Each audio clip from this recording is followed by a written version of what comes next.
Assalamualaikum warahmatullahi wabarakatuh.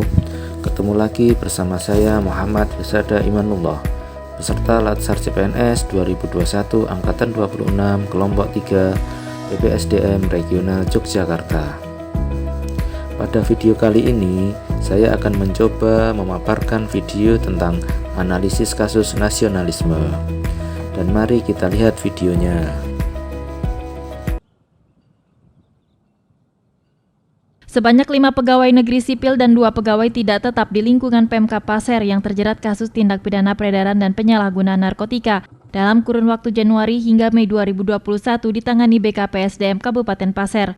Kepala BKPSDM Kabupaten Pasir Suwito menyatakan 4 dari 5 PNS telah dipecat setelah yang bersangkutan ditetapkan menjadi terpidana dan telah menerima putusan secara ingkrets dari Pengadilan Negeri Tanah Grogot. Sementara 1 PNS lainnya hingga kini masih menjalani proses hukum, sehingga kepada yang bersangkutan selama menjalani proses hukum tidak menerima gaji dari pemerintah dan akan dipecat setelah pihaknya menerima putusan yang sama.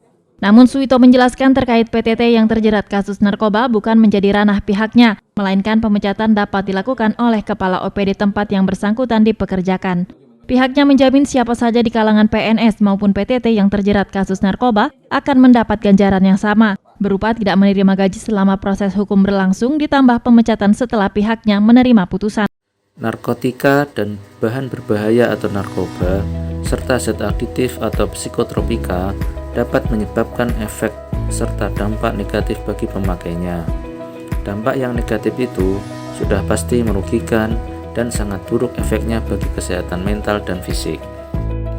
Dampak penyalahgunaan narkoba ada 2, yaitu yang pertama dampak langsung dan yang kedua dampak tidak langsung.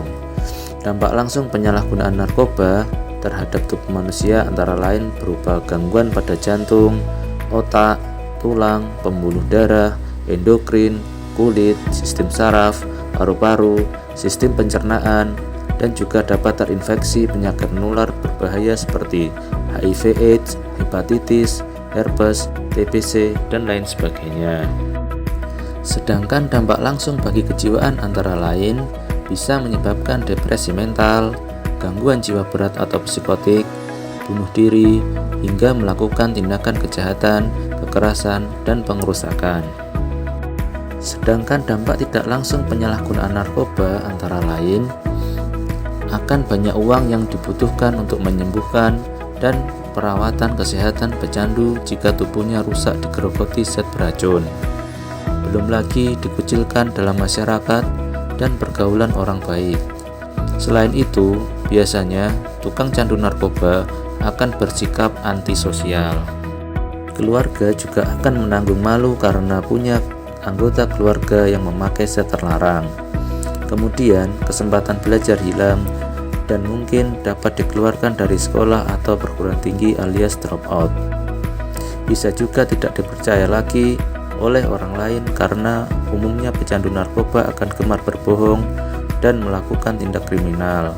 Selain berlawanan dengan ajaran agama, pengguna narkoba juga bisa dijebloskan ke dalam penjara. Upaya-upaya yang dapat dilakukan untuk menangani kasus tersebut adalah: yang pertama, menanamkan nilai ketuhanan.